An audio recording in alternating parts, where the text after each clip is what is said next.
প্রিয় দেশবাসী, সবাইকে বাংলা নববর্ষ 1432-এর শুভেচ্ছা জানাচ্ছি। শুভ নববর্ষ।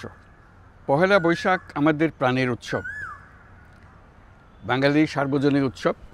পুরো পৃথিবীতে যেখানে যেখানে বাঙালিরা আছেন, আজ আমাদের সবার আনন্দের দিন, বর্ষবরণের দিন।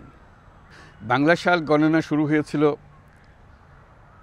কৃষিকাজের সুবিধার জন্য, ফসলি সন হিসেবে। এখনও এদেশের কৃষকরা বাংলা তারিখের হিসেবেই বীজ বোনেন, ফসল তোলেন। বাংলা নববর্ষের এক অবিচ্ছেদ্য অংশ হালখাতা।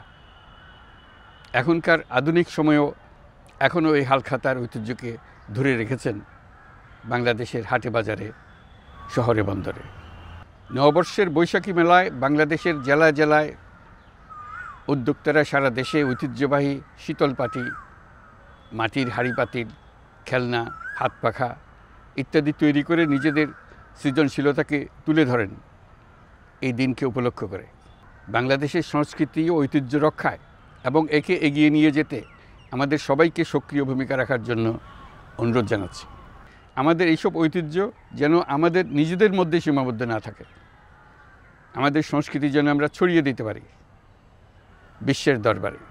বছরের এই দিনটিতেই আমরা সুযোগ পাই আমাদের সুদীর্ঘ ঐতিহ্যকে নতুনভাবে নতুন প্রজন্মের কাছে উৎসবমুখর পরিবেশে তুলে ধরতে এবং পৃথিবীর সামনেই তুলে ধরতে।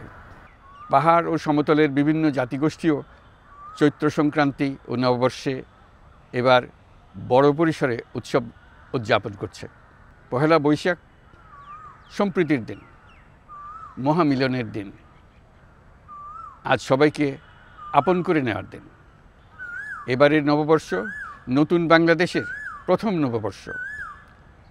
আসুন আমরা বিগত বছরগুলোর গ্লানি, দুঃখ, বেদনা, অসুন্দর ও অশুভকে ভুলে গিয়ে নতুন প্রত্যয়ে, নতুন উদ্যমে সামনের দিকে এগিয়ে চলি। চলুন নতুন বাংলাদেশ গড়ে তুলি। 24-এর গণ অভ্যুত্থান আমাদের সামনে বৈষম্যহীন বাংলাদেশ গড়ে তোলার সুযোগ এনে দিয়েছে। এই সুযোগ যেন আমরা না হারাই। বৈষম্যহীন বাংলাদেশ গড়াই হোক এবছর নববর্ষের আমাদের অঙ্গীকার। আমি নববর্ষের সকল আয়োজন ও উদ্যোগের সাফল্য কামনা করছি। নববর্ষ 1432 আমাদের সবার জন্য শুভদিনের সূচনা করুক। নববর্ষ আমাদের সকলের জন্য নতুন ও গভীর আনন্দের উন্মোচন করুক, এই কামনা করছি।